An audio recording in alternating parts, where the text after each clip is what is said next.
दर्शन की 102वीं कक्षा, योग दर्शन के तृतीय पाद विभूति पाद का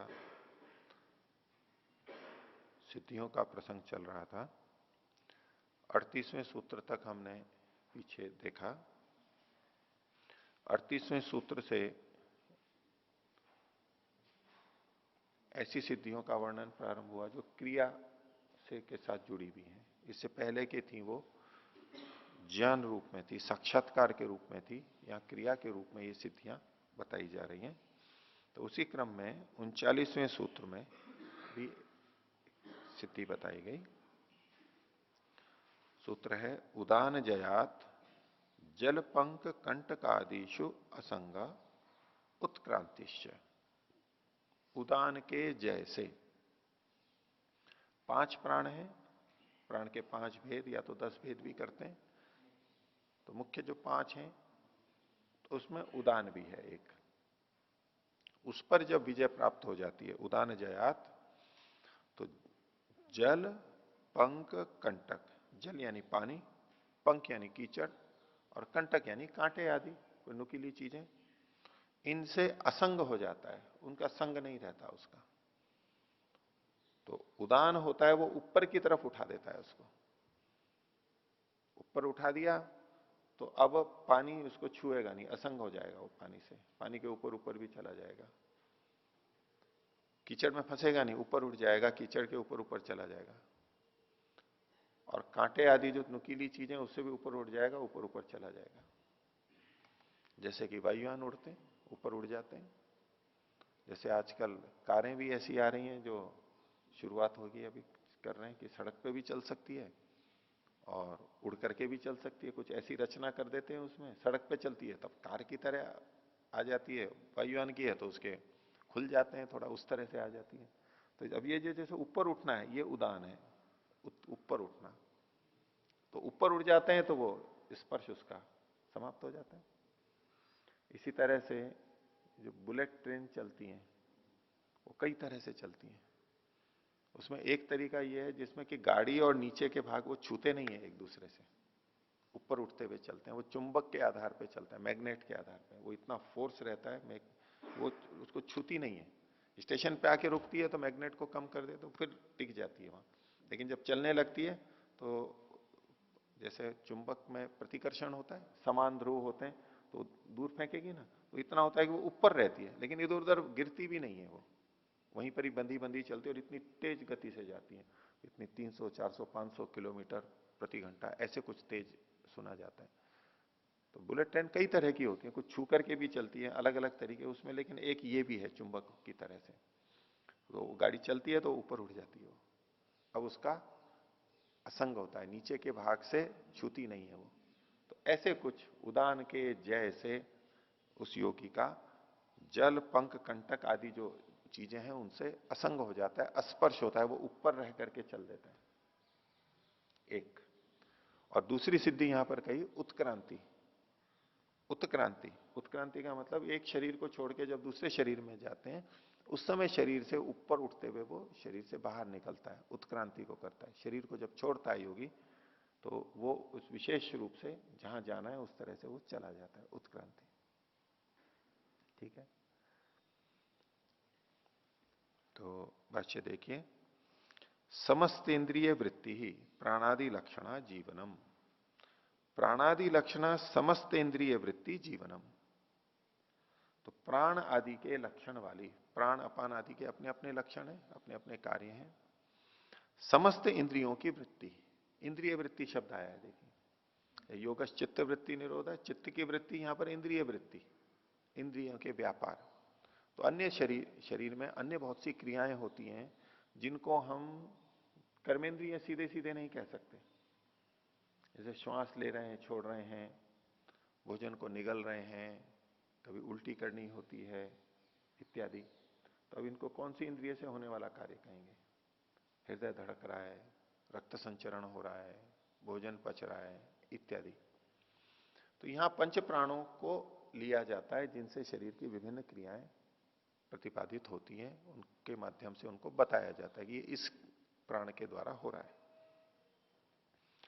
तो प्राण आदि लक्षण वाले समस्त इंद्रियों की जो वृत्ति है उसे जीवन कहते हैं। जीवन तभी चलता है इनके होने पर।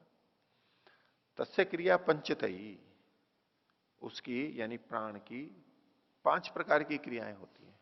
उन 5 प्रकारों की क्रियाओं के आधार पर ही इनके 5 नाम कहे गए हैं। तो उसमें पहला कहा प्राण। तो प्राण कहां गति करता है? तो मुख नासिका गति आहृदय वृत्ति ही। मुख और नासिका में उसकी गति होती है, यहां से शुरू होता है, जिसको प्राण कहते हैं ये। तो जिस शक्ति के कारण से हम श्वास को अंदर ले लेते हैं, बाहर छोड़ देते हैं, उस शक्ति का नाम प्राण है। ये जो श्वास अंदर आ रहा है जा रहा है, इसको भी प्राण नाम से कह दिया जाता है, लेकिन जो ये शक्ति है जो इसमें खासतौर से अंदर की तरफ आती है, बाहर निकालने का नहीं, अंदर जिस शक्ति के कारण से हम ले पाते हैं, ये क्रिया हो रही है हमारे शरीर में, उस शक्ति का नाम प्राण है। और वो कहां तक चलती है? आहृदय वृत्ति, हृदय पर्यंत रहती है। तो हृदय पर्यंत वो लगभग हमारे फेफड़े के भाग तक है, यहां तक रहती है, यानी पेट नहीं आया लिया इन्होंने, हृदय तक रहती है उसकी गति। ये प्राण है, यहां से जो अंदर तक जाती है, यहां वो संचारी रहती है, यहां वाले कार्य करती है वो, ये प्राणवायु। दूसरा समान। तो समान के लिए कहा समम नयनात् समान, समान रूप से ले जाने वाली, इसलिए इसको समान कहा। समान रूप से ले जाने वाली, ये समान रूप से यहां पर चलती है। वो कैसी है? तो कहा अनाभिवृत्ति ही, वो नाभि पर्यंत रहती है। अब कहां से प्रारंभ करेंगे? तो हृदय से प्रारंभ करेंगे इसको। प्राण को नासिका मुख से लेकर हृदय तक कहा, तो अब हृदय से लेकर के नाभि के बीच में जो है उसको समान वायु कहते हैं, समान प्राण कहते हैं। ये अग्नि को बढ़ाता है। आयुर्वेद में इसका वर्णन इस ढंग से आता है कि जैसे बाहर अग्नि को बढ़ाने के लिए हम कुछ धोकनी से हवा देते हैं तो अग्नि प्रज्वलित हो जाती है, तीव्र हो जाती है। समान वायु ठीक नहीं हो, यानी बाहर की धोकनी ठीक नहीं हो, तो अग्नि ठीक नहीं जल पाती है, चूल्हे आदि में भी। तो ऐसे हमारे अंदर जो पाचन शक्ति है, जिसको जठराग्नि बोल देते हैं, अग्नि है, उसको तीव्र करने वाली जो शक्ति है उसको समान कहा गया है, वो समान प्राण है। अब अग्नि वैसी तो जलती नहीं है जो चूल्हे जैसी है, वो पाचन विभिन्न स्रावों के माध्यम से होता है, रसायनों के माध्यम से होता है, एंजाइम्स के माध्यम से होता है, रसायन ही है। तो उनको जो निकालने का काम करती है, वो ठीक जगह पे पहुंचे, ठीक निकलें, कब किसको निकलना है, कहाँ अम्ल निकलना है, कहाँ क्षार निकलना है, सब अलग अलग होते हैं। अलग अलग चीजों के पाचन के लिए कौन सी चीज आई है तो कौन सा स्राव निकले, कितना निकले, ये बहुत कुछ जो तंत्र यहां पर पाचन का चलता है, उसको जो नियंत्रित करता है वो समान वायु है। और उसमें अगर कमी आ जाए तो हमारा पाचन भी ठीक नहीं होता है। तो समम नयनात् समान, और ये है क्या? अनाभिवृत्ति, नाभि पर्यंत होता है। दूसरा है अपान। अपान का कहा अपनयनात् अपान। अप मतलब नीचे की तरफ ले जाने के लिए है, ये विपरीत है। अंग्रेजी में अप मतलब तो ऊपर उठना होता है, यहां नीचे की तरफ से। अपनयनात् जो नीचे की तरफ ले जाती है उसको अपान कहते हैं। और इसका व्यवहार होता है आपाद तल वृत्ति ही, पैर तक इसका व्यवहार चलता है। तो कहां से लेंगे? इसको नाभि से लेंगे। नाभि से लेके पैर तक में जो चीजें नीचे निकलती हैं, मल मूत्र आदि नीचे निकलते हैं, उस क्रिया को जिसके माध्यम से करते हैं, जो इसमें सहयोगी होती है, उस प्राण को अपान नाम से कहा जाता है। नीचे की तरफ ले जाते हैं। इसमें पैर तक भी इन्होंने लिया, उसके अंदर और भी कुछ जो पैरों में रक्त आदि जाता है उसको भी ले सकते हैं इसमें। अब है उदान। तो उत्नयनात् उदान, उत यानी ऊपर, नयनात् ले जाने से ये उदान कहलाता है, ये ऊपर की तरफ ले जाता है, ऊपर उठाता है। आशिरो वृत्ति ही, वो सिर पर्यंत रहता है। पर्यंत तो सिर तक बताया, लेकिन कहां से है ये यहां पर स्पष्ट लिखा नहीं है। तो दो दृष्टि से इसका कथन करते हैं। एक तो आपादतल वृत्ति कहा गया था अपान को, तो पैर से लेकर के सिर तक के जो भी चीजें ऊपर जा रही हैं उन सबको उदान के माध्यम से हम करते हैं। उदान प्राण इसमें सहायता करता है। अब इसके अंदर हमारा डकार आना भी हो गया, उल्टी होना हो गया, श्वास को बाहर फेंकना हो गया, और भी जो चीजें यूं ऊपर उठ करके आती हैं हमारे बाहर निकलती हैं, रक्त भी ऊपर जा रहा है, तो उसमें जो सहायक है उसको उदान कहेंगे। एक तो पैर से लेके सिर तक, और दूसरा इसमें हम कर सकते हैं कि प्राण के लिए इन्होंने कहा था नासिका और मुख की वृत्ति वाला है, तब उदान को नासिका और मुख से ऊपर ऊपर के भाग में मानेंगे, ऐसा भी कुछ लोग मानते हैं।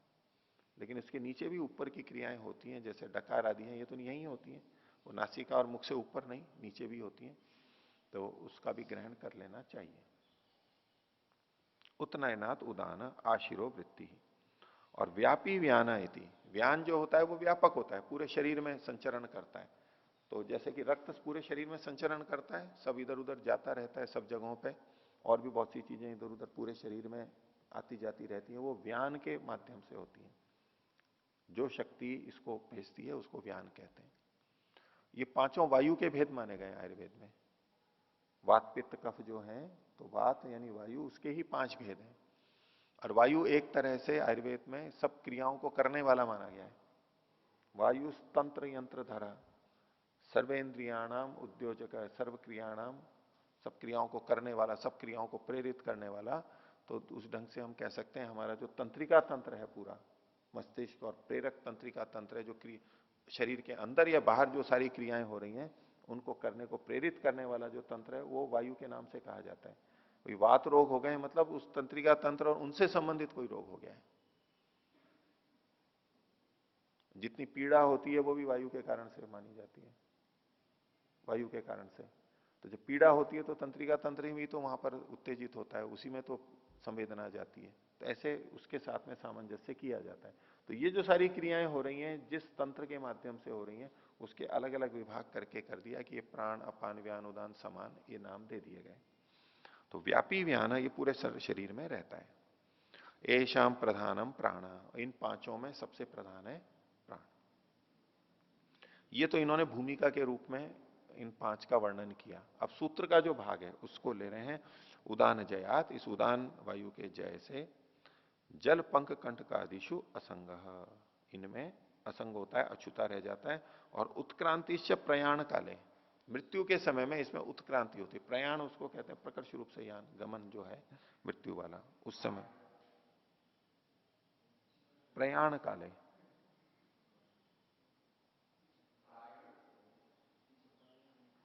इसमें क्या लिखा हुआ है? प्रायण काले, दोनों दोनों बोल सकते हैं, चलो प्रायण भी कर सकते हैं। ताम वशित्व न प्रतिपद्यते, इसको ये वश के रूप में प्राप्त कर लेता है, उसको वश हो जाता है, तो जब चाहता है तब ऊपर जा सकता है और अछूता रहते हुए निकल सकता है, उसको दिक्कत नहीं आएगी, चला चला जाएगा। अब ये जो मृत्यु के समय में प्राण को छोड़ना है, अपने शरीर को छोड़ना है, आत्मा का जाना है, ये जो ये क्रियाएं हैं, इसमें महर्षि की जीवनी में भी कुछ उस तरह का आता है कि वो आबू के जो तो योगी थे जिनके पास वो सीखने गए, वो प्राणों को ऊपर कैसे निकालते हैं वो सीखने के लिए वहां गए थे आबू में, और उनका काफी प्रशंसा से नाम लेते हैं। उनसे मैंने योग की कई क्रियाएं सीखी। गिरी और पुरी करके जो 2 थे साधु थे, कोई योगाभ्यासी साधु थे, उनसे स्वामी जी ने सीखा था। और महर्षि के भाष्य में भी, भाष्य क्या, सत्यात प्रकाश में, सत्यात प्रकाश के 13वें समोल्लास में एक छोटी सी पंक्ति आती है कि समाधि चढ़ा के प्राण छोड़ना, समाधि चढ़ा के प्राण छोड़ना। प्राण छोड़ना मतलब मृत्यु का वाला, ये प्राण छोड़ना नहीं, श्वास वाला नहीं है ये। समाधि को चढ़ा के मतलब समाधि लगा करके और प्राण को छोड़ना, यानी अपने शरीर में से आत्मा को निकाल देना। ये भी योगियों के लिए कहा जाता है कि वो जब मृत्यु उनको होती है तो विशेष रूप से उसी तरह से वो मृत्यु करते हैं, आत्मा उधर से ही निकल करके जाती है फिर, और वो अपनी मृत्यु को छोड़ के, अपने शरीर को छोड़ के चले जाते हैं। और स्वामी दयानंद जी की मृत्यु का भी जिस तरह का कथानक मिलता है वो ऐसा ही मिलता है। वो अपने आप यानी स्वभावतः जैसा जाते हैं वैसा नहीं लग रहा है। उन्होंने सब कुछ पूछा करा और कहा कि अच्छा बस अब अंतिम वक्तव्य दे करके और शरीर छोड़ के चले गए। तो वो समाधि लगा करके और अपने प्राण को, आत्मा को इस शरीर से निकाल दिया। वो इतनी कुछ सामर्थ्य रहती है योगी की। तो प्राण समाधि लगा के प्राण छोड़ना, ये जो इस तरह का भी स्वामी जी का वर्णन है, तो ये जो उत्क्रांति है, कि मृत्यु हम कैसे प्राप्त करें और मृत्यु से इस शरीर को छोड़ के चले जाएं। एक तो व्यक्ति होता है कि वो तड़पता रहता है, वो शरीर से जा ही नहीं सकता, निकल ही नहीं सकता, या तो कोई उसकी उसको आजकल जैसे अपना अधिकार मानते हैं कि भाई आत्महत्या का, कि मैं आत्महत्या कर सकूं, इस पे भी विवाद चलता है कि स्वेच्छा मृत्यु की बात है। स्वेच्छा मृत्यु, आत्महत्या नहीं कहते उसको, स्वेच्छा मृत्यु बोलते हैं। स्वेच्छा मृत्यु का अधिकार होना चाहिए। और कई चिकित्सक जब रोगी की हालत ऐसी देखते हैं तो उनको वो रोगी कहता है तो उसको ऐसे इंजेक्शन लगा देते हैं, औषधि दे देते हैं, तो वो मृत्यु को प्राप्त हो जाता है। और वो कई चिकित्सक इसमें कोई दोष भी नहीं मानते हैं। बोले परेशान होगा, दुखी होगा, ये खुद चाह रहा है कि शरीर चला जाए, तो शांति से इसको मृत्यु शांत प्राप्त हो, उसके लिए वो ऐसा इंजेक्शन लगा देते हैं, बस उसी में नींद में जाता है और वहीं की वहीं चला जाता है, कोई कष्ट नहीं होता है। ऐसे कई चिकित्सक जात भी होते हैं और फिर सरकार के नियम के विपरीत होने से उनको दंड भी दिया जाता है। पर वो पक्ष एक विवाद चलता है कि इच्छा मृत्यु का अधिकार होना चाहिए या नहीं। तो योगी भी जब उसे ये लगे कि ये शरीर अब उपयोगी नहीं रहा, साधना के लिए उपयोगी नहीं रहा, तो वो इसको छोड़ करके कभी चला जाता है। कुछ उस तरह के संकेत ये हैं कि वो छोड़ के चला जाएगा, तो छोड़ के चला जाए। आप और हम तो ऐसे नहीं मर सकते, हम तो आत्महत्या करेंगे अगर मरेंगे तो, कुछ भी करेंगे। लेकिन योगी बिना उसके भी शरीर छोड़ करके जा सकता है। ये एक शक्ति सामर्थ्य है, उसका ये संकेत हम ले सकते हैं कि उदान का जय कर लेता है वो, और उससे उत्क्रांति, शरीर को छोड़ करके वो जब चाहे तब चला जाता है। तो ताम वशित्वेन प्रतिपद्यते, वो अपने वश के रूप में रख लेता है कि अब मेरे को छोड़ना है तो छोड़ के चला जाएगा। आगे ईश्वर की न्याय व्यवस्था से जैसा भी जन्म मिलेगा, अभी ये इस तरह से छोड़ करके चला जाता है।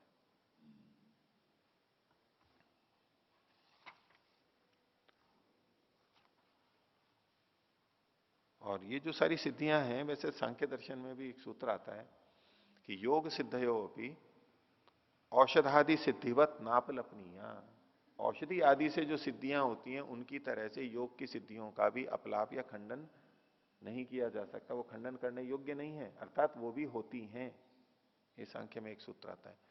जैसे यहां आगे कहेंगे चौथे पाद के प्रारंभ में, जन्म औषधि मंत्र तपा समाधि जा सिद्ध, औषधि जन्य भी सिद्धियां होती हैं।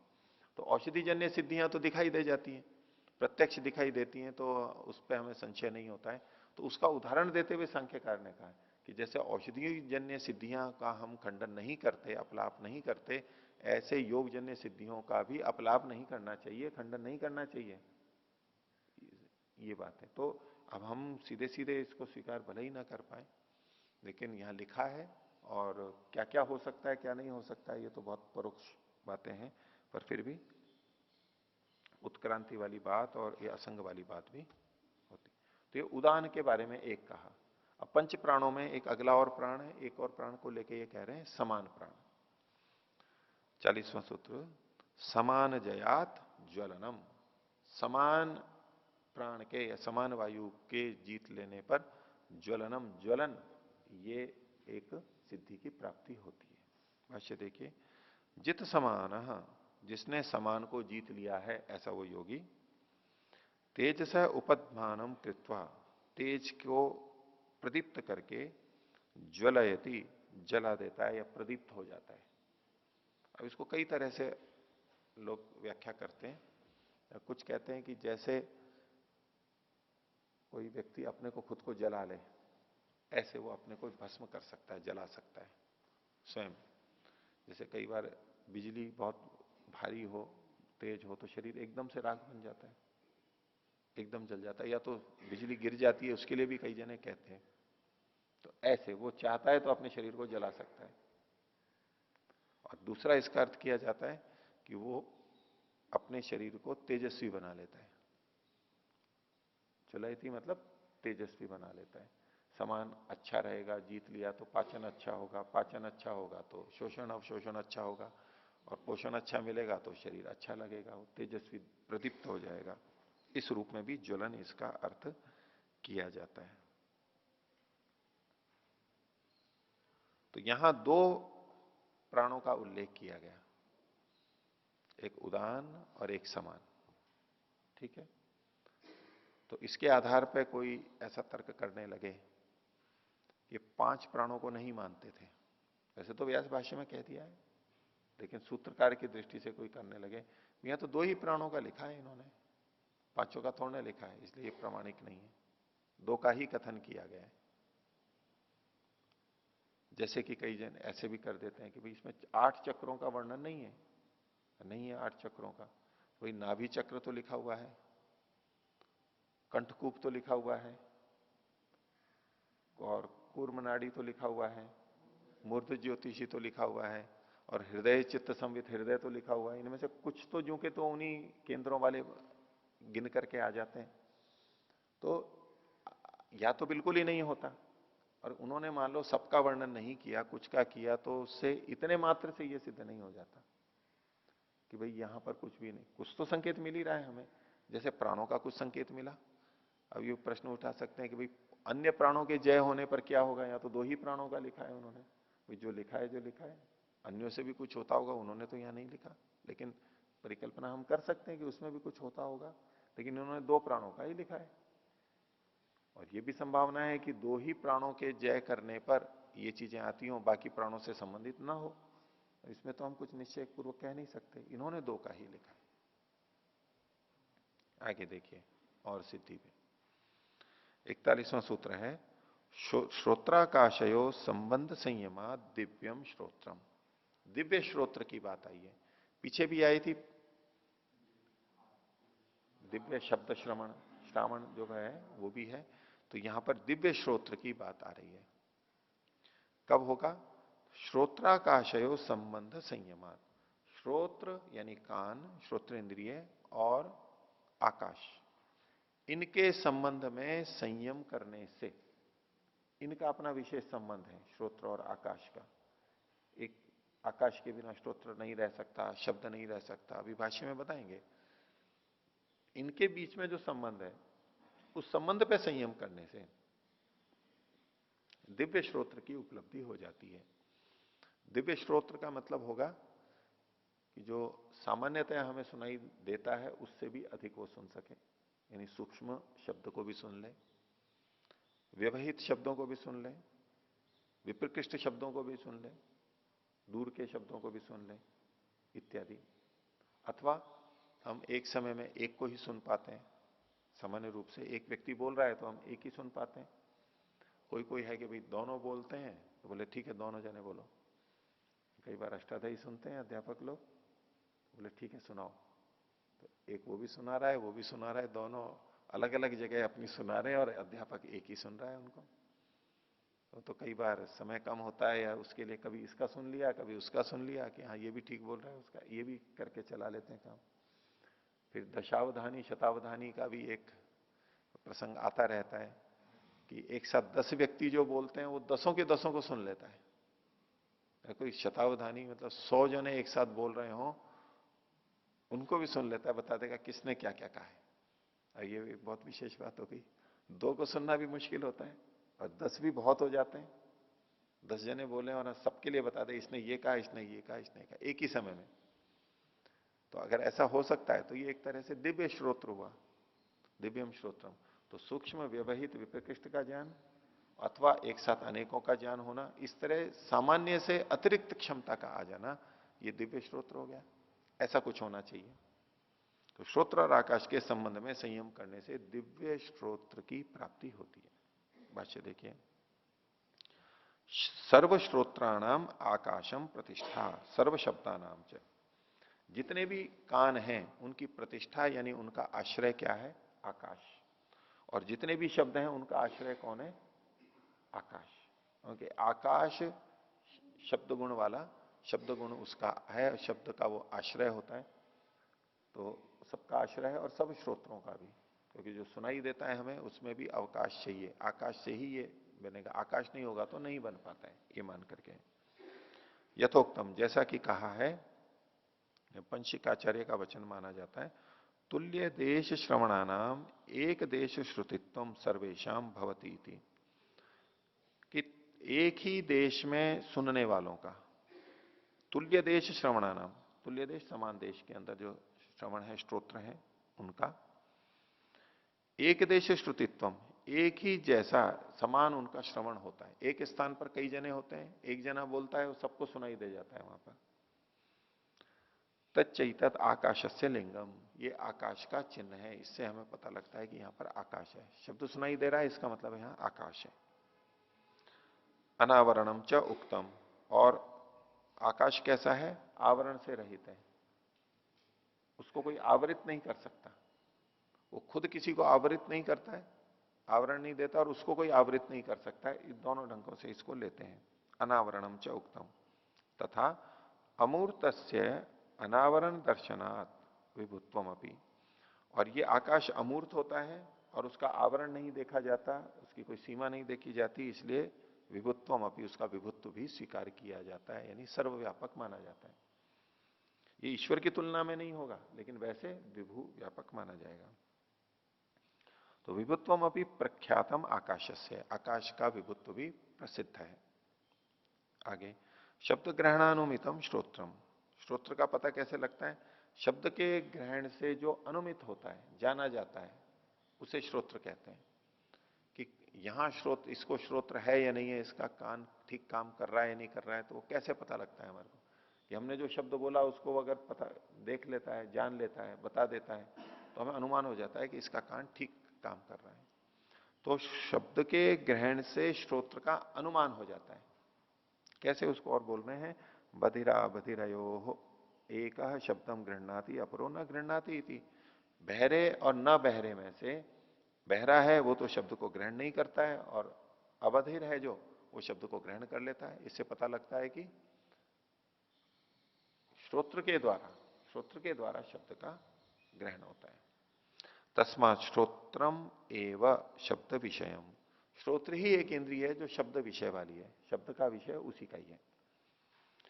तो उसी, अब इतना वर्णन करके सूत्र की बात को कह रहे हैं। श्रोत्राकाशयो संबंधे कृत संयम से योगिना, श्रोत्र और आकाश का जो परस्पर संबंध है उसमें संयम करने वाले योगी को दिव्यम श्रोत्रम प्रवर्तते, दिव्य श्रोत प्रवृत्त हो जाता है, दिव्य श्रोत आ जाता है, विशेष शक्तियां कान से संबंधित उसको उत्पन्न हो जाती है। अब यहां पर श्रोत्र का कहा गया केवल एक इंद्रिय का, बाकी इंद्रियों का नहीं कहा गया। बाकी का भी तो कह सकते थे, दिव्य नेत्र,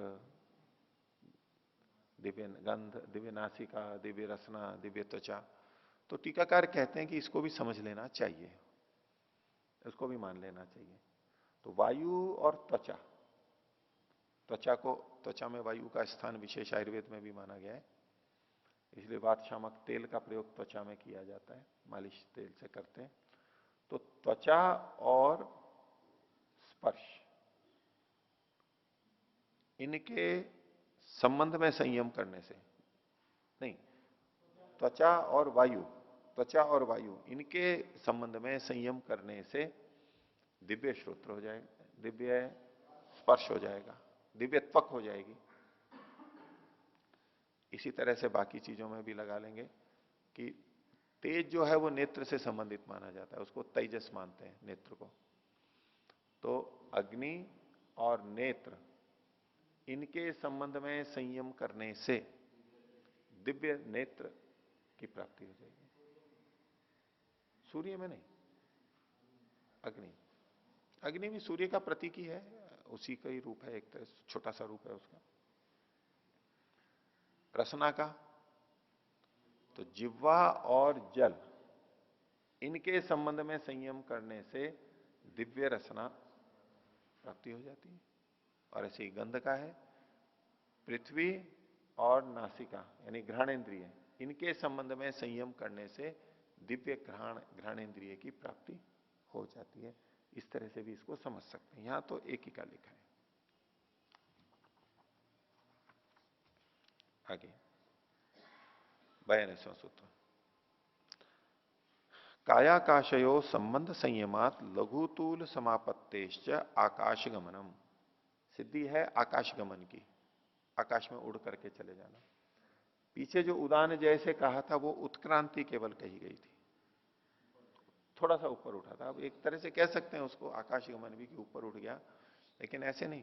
ये आकाश गमन तो ऊपर अच्छी तरह से जो जाते हैं ना, ऐसे आकाश गमन है, ऊपर की तरफ ऐसा आकाश गमन होगा। कैसे? बोले कायाकाशयो संबंध संयमात, काया कहते हैं शरीर को, काय और आकाश, तो आकाश ही महाभूत जो है, इन दोनों के संबंध में संयम करने से, और लघु तूल समापत्तेश्च, लघु मतलब हल्की छोटी, तूल मतलब तो रुई के रेशे जो होते हैं, तूलिका बोलते हैं, रुई के जो पत्ते पतले रेशे होते हैं उनमें समापत्ति करने से, समापत्ति का वही मतलब है तत्तदंजनता, उसी पे एकाग्र हो जाना। दूसरे ढंग से हम कह दें कि समाधि कर लेना वहां पर, या धारणा ध्यान समाधि संयम कर लेना, उसकी समापत्ति से आकाश गमनम, आकाश में गमन हो जाता है। यानी आकाश गमन के लिए दो उपाय बताए यहां पर, दो तरह से। एक तो है काय और आकाश में संयम करने से, संबंध में संयम करने से, और दूसरा लघु तूल की समापत्ति करने से। ये विकल्प है, दोनों साथ साथ, समुच्चय नहीं है कि दोनों होंगे तभी होगा, या तो वो या वो, किसी से भी करेंगे तो आकाश गमन की प्राप्ति होगी। भाष्य, यत्र काय तत्र आकाशम, जहां शरीर है वहां पर आकाश भी होता है। तस्य अवकाश दानात काय से तेन संबंध, और आकाश अवकाश देता है, हमें स्थान देता है, तो उसका शरीर के साथ में संबंध होता ही है। तेन संबंध प्राप्ति ही, संबंध को ही खोला इन्होंने, प्राप्ति होती है, संयोग होता है।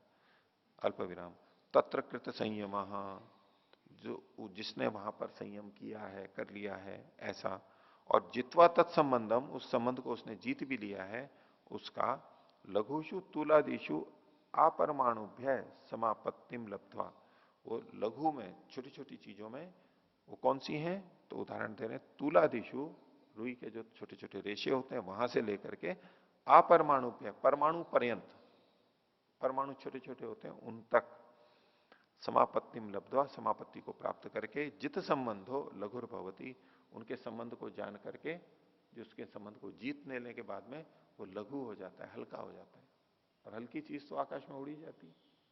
अब उस पर वो नियम काम नहीं करते गुरुत्वाकर्षण के, भारीपन तो रहेगा नहीं, हल्का होगा तो उड़ जाएगा।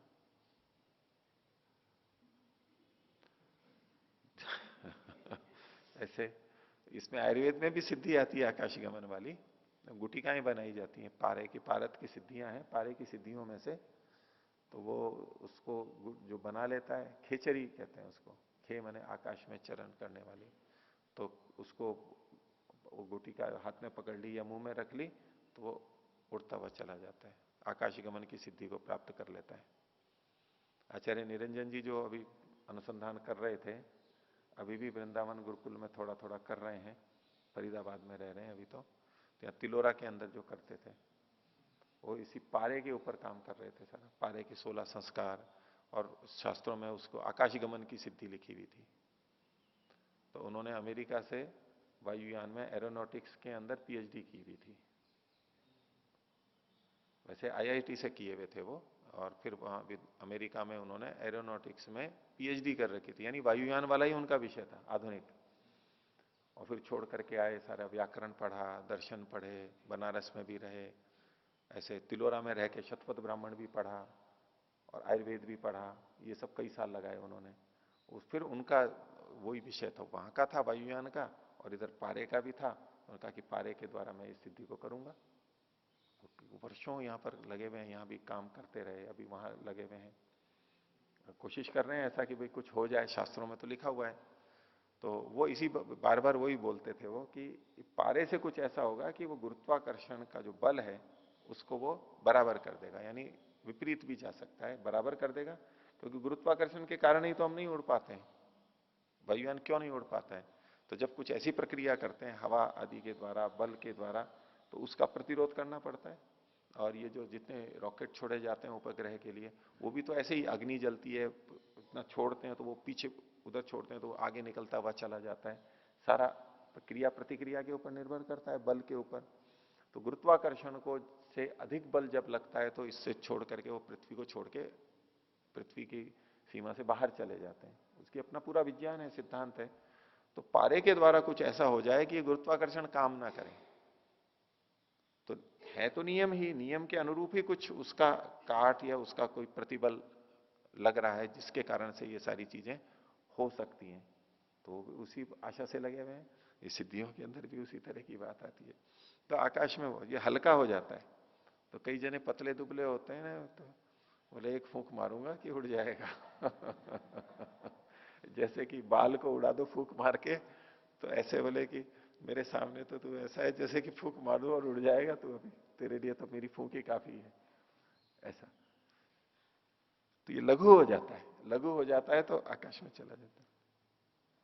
और लघुत्वाच जले पादाभ्याम विहरति, और हल्का होने से पानी में पैरों से वो विहरण कर लेता है, पैरों से चल लेता है। हम तो भारी हैं, तो भारी हैं तो चलते हैं तो पानी में डूब जाते हैं। अब पानी के ऊपर आपने वो कीड़ों को चलते हुए देखा होगा ना, पतले पतले पैर वाले लंबे लंबे, वो तालाब में और उसमें वो पानी के ऊपर चलते चले जाते हैं, दौड़ते हैं, पानी डूबते नहीं है उनके पैर, क्योंकि जल का भी अपना तल तनाव होता है, सरफेस टेंशन होती है, एक खिंचाव होता है कि हर चीज अंदर नहीं जाती है उसमें। छोटा सा तिनका डालो तो वो ऊपर ऊपर ही रहता है, अंदर नहीं जाएगा, डूबेगा नहीं। और कई जने सुई को भी तो तैरा देते हैं ना पानी के ऊपर, तल तनाव से।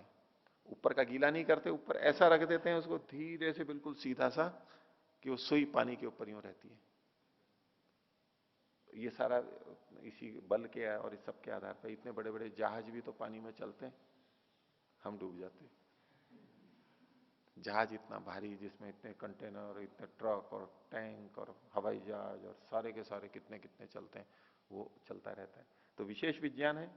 अब हम सामान्य बुद्धि से सोचें कि भाई हमारा 50-100 किलो का शरीर है, वही डूब जाता है, तो ये क्विंटल के जहाज कैसे चलते होंगे? बोले सृष्टि क्रम के विपरीत बोल रहे हो, विपरीत बोल रहे हो भाई। जब छोटी चीज ही डूब जाती है तो बड़ी चीज कैसे नहीं डूबेगी?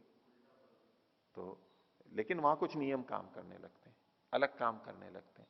तो उस दृष्टि से हम सोचेंगे तो आज दूरदर्शन है, आज मोबाइल है, इस सबको कोई पहले कहता तो, जब ये नहीं देखे होते, तो बोले ऐसा कोई हो सकता है क्या कि वहां से बोले और यहां सुनाई दे जाए?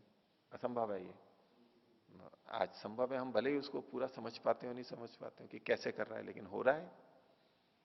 अविश्वास तो नहीं कर सकते ना, विज्ञान तो रहे, कुछ विज्ञान होता है तब होता है, यूं ही नहीं हो।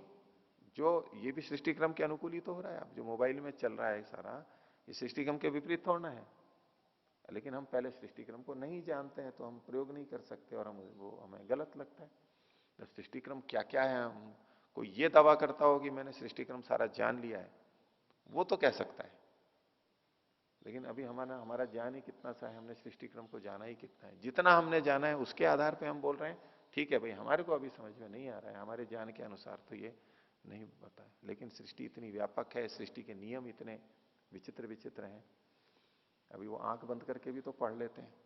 वैसे तो कोई विश्वास ही नहीं करेगा कि आंख बंद करके पढ़ेंगे, लेकिन वो शिविर भी हो गया आजकल, वो करवाते भी हैं। पतंजलि में शिविर हो गया, हमने प्रत्यक्ष देख लिया, बच्चे ऐसा करते हैं। वो राणा जी की पुत्री थी, वो दर्शन योग महाविद्यालय में भी ले गए उसको, उसने पढ़ भी दिया वहां पर, सामने भी बता दिया आंख बंद करके पट्टी लगा करके। और जादूगर तो कई जने करते ही थे पहले, आंख बंद करके और लोहे लगा करके, ऐसा कई जादूगर करते थे। और एक उदयपुर में मैं था तब भी, वहां मेडिकल कॉलेज के प्रिंसिपल को बुलाया था, कहा कि आप आंखें बंद करो सबके सामने। और लोग थे एक सिनेमा घर के सामने, चौराहे पे चेतक सिनेमा, लोग खड़े थे, जनता तख्त पे ऊपर थे, और मेडिकल कॉलेज के प्रिंसिपल ने आंखें बंद की उनकी, पट्टी लगाई, और वो मोटरसाइकिल पे चलते हैं। तो संयोग से मैं भी एक जगह खड़ा था, वो निकल रहे थे, कई चक्कर लगाए थे उन्होंने, बांधते हुए भी देखा था, और एक दिन निकल रहे थे, मैं संयोग से किनारे पे खड़ा, मैंने यूं हाथ किया तो उन्होंने उत्तर दिया यूं हाथ का। और कितने होते हैं जो सड़क पे जाते हैं, कितनी भी भीड़ हो, हाईवे पे जाते हैं और घाटियों में भी आते हैं जाते हैं, जैसे हम आंख खोलते हुए जाते हैं ना, इधर उधर बचते हैं, बगल से निकलते हैं, ब्रेक लगाते हैं, सब कुछ वैसा करते हैं। तो यूं देखेंगे तो हम कहेंगे कि ये तो असंभव है, सृष्टि क्रम के विपरीत है, लेकिन देखा जाता है। और ये तो बिल्कुल प्रत्यक्ष हो ही गया है इन बच्चों का, आंख बंद करके पढ़ लेते हैं। तो अंदर ऐसी ग्रंथि है जो तीसरा नेत्र है, उससे भी देखा जा सकता है। हम अभी इन दो से देख रहे हैं, अब यूं आश्चर्य करने लगे जिसके दो आंखें भी नहीं हो, और वो कहे कि भाई हम तो सब देख लेते हैं, रंग रूप और ये सब चीजें हम देखते हैं, तो आश्चर्यजनक नहीं है कि हम ये देख लेते हैं इन आंखों से? आश्चर्य नहीं है क्या ये? तो स्वीकार करेगा जिसके नेत्र नहीं है कि भाई कैसे देख लेते हो आप, मेरे को तो अंधेरा ही अंधेरा दिखता है, आप कैसे देख लेते हो? उसको विश्वास नहीं होगा। ये आश्चर्य। ऐसे ही ये तीसरा नेत्र भी है, उसकी परंपरा हमारे यहां पहले से चल रही है। तो ये तो प्रत्यक्ष हो रहे हैं। तो हम पूरा नहीं जानते, इसलिए हम कई बार ऐसा बोल देते हैं भाई, लेकिन थोड़ा उसमें अवकाश रखते हुए बोले तो ठीक है, क्या पता क्या होता हो, अभी के हिसाब से ठीक नहीं लग रहा है, इतना कथन ठीक है। लेकिन हम हमेशा के लिए बोल दें तो सर्वज्ञ ही बोल सकता है, नहीं तो बहुत कठिन है इन चीजों के बारे में बोलना, कैसे कैसे क्या अद्भुत चीजें हो जाती हैं। तो ये जल के ऊपर चल देता है और क्या करता है, ततस्तूर्ण नाभि तंतु मात्रे विहृत्य रश्मिषु विहरती। तो तूर्ण नाभि मतलब कहते हैं मकड़ी को, पूर्ण नाभि मतलब ऊन के जैसा वो रेशे होते हैं, वो उसकी नाभि में होते हैं, यानी वो निकालती रहती है, मुख से निकालती है, छोड़ती रहती है, जहां से भी निकालती है। उसके तंतु मात्र में भी विहरण करके, यानी मकड़ी का जाला हो उस पर भी वो चल सकता है। जैसे हम रस्सी पे चल लेते हैं, कोई जो भी चलते हैं रस्सी का आधार बना करके, ऐसे मकड़ी का जो एक तार होता है ना, उस पर भी जा सकता है। मकड़ी तो चली लेती है ना उस पर, ये भी चल लेता है, इतना हल्का हो जाता है कि मकड़ी का जाला भी। वैसे वैज्ञानिक कहते हैं मकड़ी का जाला इतना मजबूत होता है, मकड़ी का तार, कि लोहे के जो रस्से होते हैं ना, रस्से जूट वूट के नहीं, लोहे के जो रस्से होते हैं उससे भी अधिक मजबूत होता है ये। कैसे मजबूत होता है, यदि लोहे के रस्से जितना मोटा इसको भी बना दिया जाए ना, तो लोहे के रस्से से भी अधिक मजबूत होता है ये। लेकिन ये होता इतना पतला है इसलिए हमें लगता है कि कुछ भी बल नहीं है इसमें। लोहे के रस्से जितना अपना भार उठा लेते हैं, जितना उसकी मात्रा है उसके अनुसार, ये कम पतला, बहुत कम होता हुआ, पतला होता हुआ भी अपेक्षा से अधिक भार को सहन कर लेता है, इतना मजबूत है ये। हमें नहीं लगेगा कुछ भी, लेकिन वैज्ञानिक कहते हैं कि इसकी रचना इतनी मजबूत है। अब मकड़ी बना देती है, मकड़ी इतनी कोमल सी होती है, लेकिन वो इतनी मजबूत रेशे को बना देती है, उसके लिए तो है। पर हमारे लिए तो ठीक है, हम चल नहीं सकते, हमें तो असंभव ही लगता है, लेकिन ये उसके ऊपर विहरण करता है, ये बात लिखी है। ऐसी हवा में नहीं, अभी पहले उसके ऊपर चलता है और फिर करके रश्मिषु विहरती, फिर रश्मियों पर भी चल लेता है। रश्मियां मतलब सूर्य की रश्मियां जो आती है ना प्रकाश की, ये और भी सूक्ष्म चीज हो गई ना, मकड़ी से भी, मकड़ी के जालों से भी, उन रश्मियों में भी वो विहरण कर लेता है, चल लेता है। और जब ऐसा हो जाता है उसके बाद में ततो यथेष्टम आकाश गतिरस्य भवती, तब यथेष्ट आकाश की उसकी गति हो जाती है। अब प्रकाश और किरणें तो सब जगह हैं ही, उनके माध्यम से चला जाता है, किरणों के माध्यम से चला जाता है, और बाद में चाहे किरणों को भी छोड़ देता है तो उसके माध्यम से भी चला जाता है। तो ये सब हमारे को बड़ा विचित्र लगता है ना। तो देखिए स्वामी जी का भी प्रमाण देखते हैं।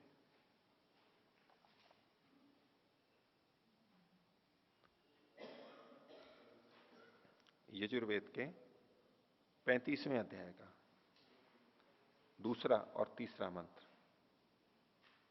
तो उसमें महर्षि लिखते हैं, भावार्थ बोलता हूं, हे जीवों, जो जगदीश्वर तुम्हारे लिए सुख चाहता है और किरणों के द्वारा लोक लोकांतरों को पहुंचाता है, वही तुम लोगों को न्यायकारी मानना चाहिए। यानी किरणों के द्वारा वो लोक लोकांतरों में पहुंचा रहा है। तो एक लोक लोकांतर इधर, या आकाश गमन इधर उधर जाना, किरणों के माध्यम से पहुंचा रहा है, ये कथन आया। और उधर 39वें अध्याय में भी जो 12 दिन जाता है, कभी यहां यहां यहां, तो उसमें भी गति है, सूर्य और ये सब तो जाता तो है, आत्मा जाता है कैसे, ये किरणों के द्वारा। और इसमें देखो तीसरे मंत्र में फिर क्या लिखते हैं महर्षि, जब जीव शरीरों को छोड़ के विद्युत, सूर्य के प्रकाश और वायु आदि को प्राप्त होकर जाते हैं, ये वही वो 12 चीजें हैं, उनमें से कुछ का संकेत किया है, और गर्भ में प्रवेश करते हैं, तब किरण उनको छोड़ देती है, किरण इनको लेके जाती है और फिर उनको किरण छोड़ देती है, आत्मा की ताकत से नहीं। किरण जड़ है चेतन है, जड़ है लेकिन जाती है। अभी किरण के माध्यम से कहें, मन के माध्यम से कहें, आत्मा तो निष्क्रिय है, किरण के माध्यम से जाती है, और जब वो गर्भ में प्रवेश करते हैं तो किरण उनको छोड़ देती है।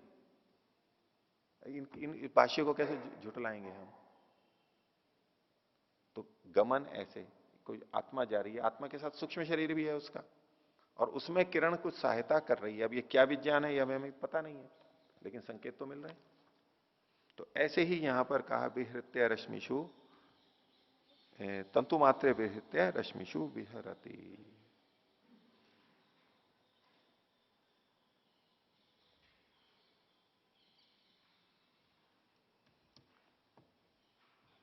आगे देखिए 43वां सूत्र। बहिरकल्पिता वृत्तिर महाविदेहा ततः प्रकाशावरण क्षय। एक सिद्धि बताई जा रही है, महाविदेहा स्थिति है और उससे प्रकाश के आवरण का क्षय हो जाता है। प्रकाश का आवरण मतलब क्लेश कर्म और विपाक का जो आवरण है वो क्षीण हो जाता है, नष्ट हो जाता है। तो कैसे? तो सूत्र में कहा पहले बहिर अकल्पिता वृत्ति, एक बाहर एक वृत्ति है अकल्पित वृत्ति, कल्पित नहीं है, वास्तविक है ऐसी वृत्ति, उसको कहते हैं महाविदेहा। महाविदेह उसको नाम दिया और उसके प्राप्त होने पर तथा प्रकाशावरण क्षय, ये एक प्राप्ति हो जाती है सिद्धि। इसमें क्रिया नहीं है सीधी, जैसे अभी तक जो चल रहा था वो क्रियाओं का चल रहा था, आकाशगमन और ये सब उत्क्रांति वगैरह, ये अभी क्रिया से नहीं जुड़ा हुआ है। इसमें भाष्य देखिए, शरीरात बहिर्मनसो वृत्ति लाभो विदेहा नाम धारणा। शरीर के बाहर मन का वृत्ति लाभ, वृत्ति के रूप में उसका वहां पहुंचना विदेहा नाम की धारणा है। विदेह नाम की धारणा है ये। धारणा मतलब यहां पर धारणा ध्यान समाधि, धारणा आदि को ले लेंगे और धारणा का मतलब संयम ले लेंगे। यहां पर ये संकेत के रूप में आ गया। मन शरीर के अंदर ही है, लिखा ना शरीरात बहिर मनसो वृत्ति लाभ।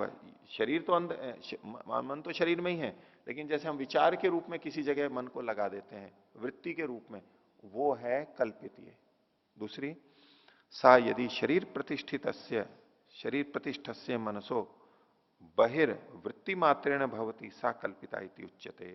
तो जब ये जो धारणा है, यदि शरीर में प्रतिष्ठित मन की, मन तो शरीर में है लेकिन बहिर्वृत्ति मात्रेण भवती, वृत्ति मात्र से बाहर जा रहा है, तो सा कल्पिता इति उच्यते, उसको कल्पित वृत्ति कहा जाएगा। वास्तव में नहीं है, कल्पना में है कि वो बाहर चला गया। और आगे सातु या तो शरीर निरपेक्षा बहिर्भूत मनसो बहिर्वृत्ति सा खलु अकल्पिता। और जो शरीर से निरपेक्ष, यानी मन शरीर से भी बाहर चला गया, शरीर में स्थित नहीं है, बहिर्भूतस्य एवं मनसा, शरीर से बाहर भूत मन हो गया है, तब जो बाहर की वृत्ति होती है वो अकल्पित होती है। वो वास्तव में मन वहीं पहुंचा हुआ होता है। एक मन शरीर में रहते हुए वहां टिका हुआ है, ये तो कल्पित हुआ, कल्पना में वहां पर गया हुआ है। और एक मन ही सीधा वहां पर पहुंच गया, ये है अकल्पित, जो कि सूत्र में कहा गया। तत्र कल्पितया साधयंती अकल्पिता महाविदेहामिति। कल्पित वृत्ति के द्वारा अकल्पित को भी सिद्ध करते हैं। अर्थात पहले तो यही प्रयास होगा, मन अंदर ही है लेकिन मन को वहां पर लगाते हैं, टिकाते हैं उस वस्तु पर, उसके बारे में सोचते हैं, उसी के बारे में सोचते रहते हैं। इसका अभ्यास करते करते करते अकल्पित वृत्ति भी हो जाती है, यानी मन वास्तव में भी वहां बाहर, जहां चाहो वहां बाहर जा सकता है। ये अकल्पित वृत्ति है, जिसको कि महाविदेहा नाम से कहा। यया पर शरीराणी आविशंति योगिनः, जिससे कि योगी लोग दूसरे के शरीर में प्रवेश कर जाते हैं। जो पीछे भी आया है वो पर शरीर आवेश जो बात है, तो चित्त को दूसरे शरीर में पहुंचा देते हैं वहां, ये भी वो वृत्ति है। ततश्च धारणातः प्रकाशात्मनो बुद्धि सत्वस्य यद आवरणम। तो इस धारणा से, यानी इस संयम से, प्रकाश स्वरूप जो बुद्धि सत्व है, यानी मन है, चित्त है, उसका यद आवरणम, जो आवरण है, वो आवरण क्या है? क्लेश कर्म विपाक त्रयम, जो तीन समूह बताए, क्लेश कर्म और विपाक। इसको यूं भी व्याख्या करते हैं कि क्लेश और कर्म का जो विपाक होता है उसका, और वो विपाक तीन तरह का होता है जाति आयु भोग के रूप में। तो विपाक क्षीण हो जाता है, और कुछ लोग क्लेश कर्म और विपाक तीनों को अलग अलग लेते हैं। कैसा है ये? रजस्तमो मूलम, जिसका मूल रज और तम है, रजोगुण और तमोगुण जिसके मूल में है, ऐसा ये जो आवरण है, तस्य च क्षयो भवति, उसका क्षय हो जाता है। ये प्रकाशावरण क्षय है। समाधि से जो आवरण का क्षय होता है, पीछे भी आ चुका है ये बात, प्रकाश के आवरण का क्षय हो जाता है, यानी क्लेश कर्म और विपाक क्षीण हो जाते हैं, कमजोर पड़ जाते हैं इस समाधि से। ये अकल्पित जो वृत्ति कही गई इन्होंने, उससे वो क्षीण हो जाते हैं। और एक वो मनुस्मृति का भी आता है, धारणा विश्च किल विषम, धारणा से किलविष को, पाप को नष्ट करे। प्राणायामई दहित दोषान धारणा विश्च किल विषम प्रत्याहारेण तु संसर्गान ध्यानेन अनीश्वरान गुणान। उसमें तो धारणा विश्च किल विषम, या धारणा शब्द आया है, हालांकि इसको हम धारणा ध्यान समाधि तीनों के संयम के रूप में भी ले सकते हैं, नहीं तो केवल धारणा के रूप में भी ले लें कि मन तो अभी अंदर ही टिका हुआ है, लेकिन हमने वृत्ति के रूप में उसको वहां टिका दिया है। उस स्थान पर, उस व्यक्ति पर, उस वस्तु पर मन को यहां से टिका दिया और अभ्यास कर रहे हैं, वहीं टिका के रखा है, एक ही जगह पे। ये धारणा कर ली हमने, देश बंद किसी स्थान विशेष पे टिका दिया। ये तो कल्पित वृत्ति है, मन यही है, लगे ऐसा रहे जैसे मैंने मन को वहां पहुंचा दिया, इसलिए ये कल्पित है। और इसी का अभ्यास करते करते मन वहां भी पहुंच जाएगा, इसको अकल्पित वृत्ति कहा। ये महाविदेहा नाम है, और इससे प्रकाशावरण क्षय होता है, क्लेश कर्म और विपाक इन तीन का क्षय हो जाता है। ये समाधि और इस स्थिति से विशेष लाभ होता है, उसके बंधन शिथिल होते हैं। पीछे हमने देखा था बंध कारण शैथिल्यात प्रचार संवेदनाच पर शरीरावेश, तो बंध कारण की शिथिलता हुई थी। बंध कारण कौन था? वही कर्माशय माना गया था। और यहां किस तरह से कहा गया है कि यहां इसके प्राप्त होने पर वो पर शरीर में प्रवेश कर जाता है और इससे प्रकाशावरण क्षय हो रहा है, यानी कर्म का क्षय हो रहा है। उसमें पहले कर्म का क्षय होकर के वो बाहर जा सकता था, ढीला हो रहा था। यहां इसको प्राप्त करने के बाद में भी कर्माशय की क्षीणता स्वीकार की गई है, क्लेश की भी, विपाक की भी, तीनों की गई है। आगे देखिए, अब एक और सिद्धि बता रहे हैं, भूत जय, भूतों पर विजय को प्राप्त करना। भूत का मतलब है जो पंचभूत प्रसिद्ध हैं वैदिक दर्शनों में, आर्षिक ग्रंथों के अंदर, उनके लिए कहा गया है। भूतों पर जय हो जाती है, कैसे होती है?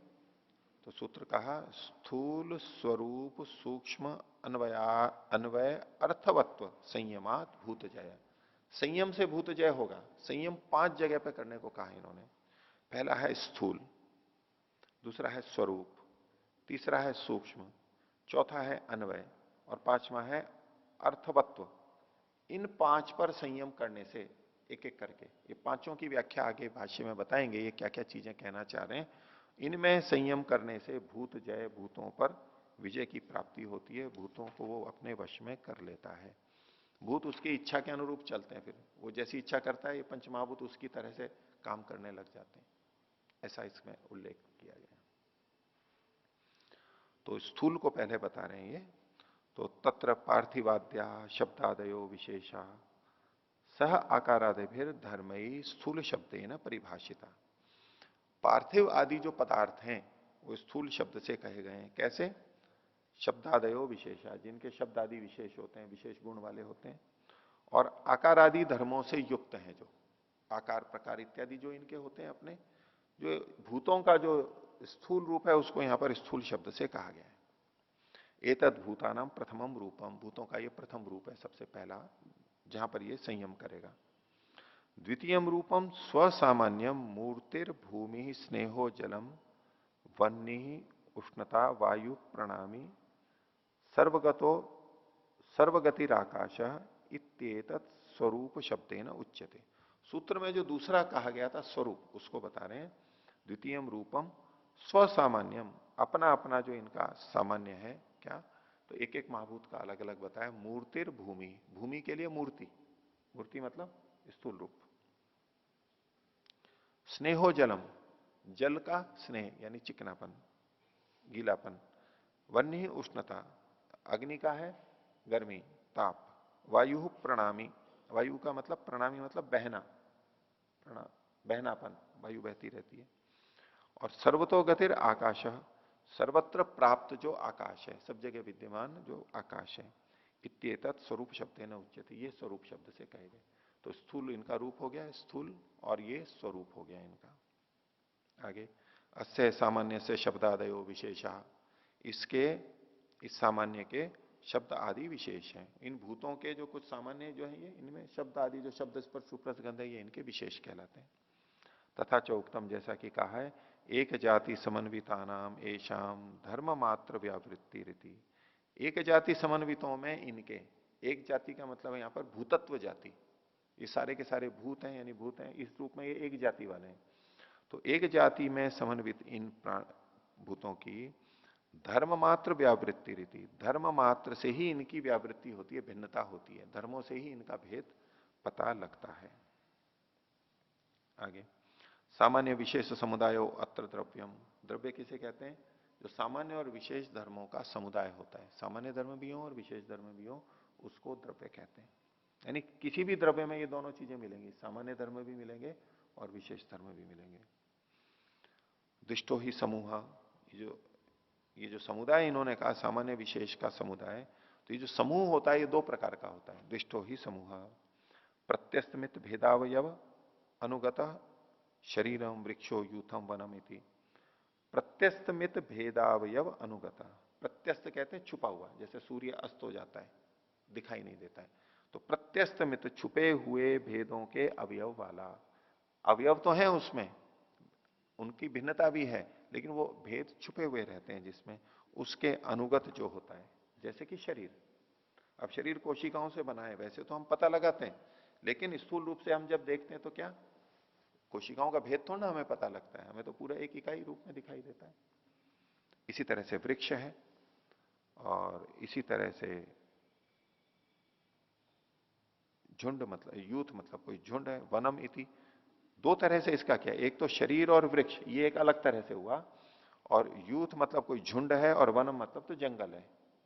ये दो समूह जो है दो प्रकार का होता है। तो उसमें झुंड होता है, झुंड को दूर से देखेंगे तो उसके एक एक भेद पता नहीं लगते हैं, और इसी तरह वन को हम पूरे में देखते हैं तो इकट्ठे ही दिखाई देते हैं, वो अलग अलग नहीं देख रहे हैं, अभी पूरे को एक देख रहे हैं। लेकिन ये भी दो प्रकार के हुए, एक शरीर और वृक्ष वाला उदाहरण, एक यूथ और वन वाला उदाहरण, इसको आगे भेद करके बताएंगे ये। तो इसमें शब्देन उपात्त भेदावयव अनुगत समूह उभये देव मनुष्य, जहां शब्द के द्वारा ये जो द्विष्ट समूह बताया था उन्होंने पहला बता दिया, अब दूसरा बता रहे हैं कि जहां शब्द के द्वारा उनके भेद शब्द के अनुरूप जिनका भेद होता है और उसमें अवयव अनुगत अवयवों का समूह वहां पता लगता है, जैसे कि उभये देव मनुष्य। देव और मनुष्य ये शब्द इकट्ठा पढ़ा गया है समस्त पद, लेकिन देव और मनुष्य शब्द से ही हमें पता लगता है कि दो अलग अलग हैं। समूह से देवा एको भागो मनुष्या द्वितीय भाग, मनुष्या द्वितीयो भाग ताभ्याम एव अभिधीयते समूह। तो समूह का एक भाग देवों का है, एक भाग मनुष्यों का है, और दोनों मिलकर के ही समूह के रूप में कहा गया है। तो ये जो दो तरह से इनका वर्णन किया, कुछ समूह और इसके बारे में और आगे भी बताएंगे, शेष भाग अगली कक्षा में देखेंगे। प्रणव। ओ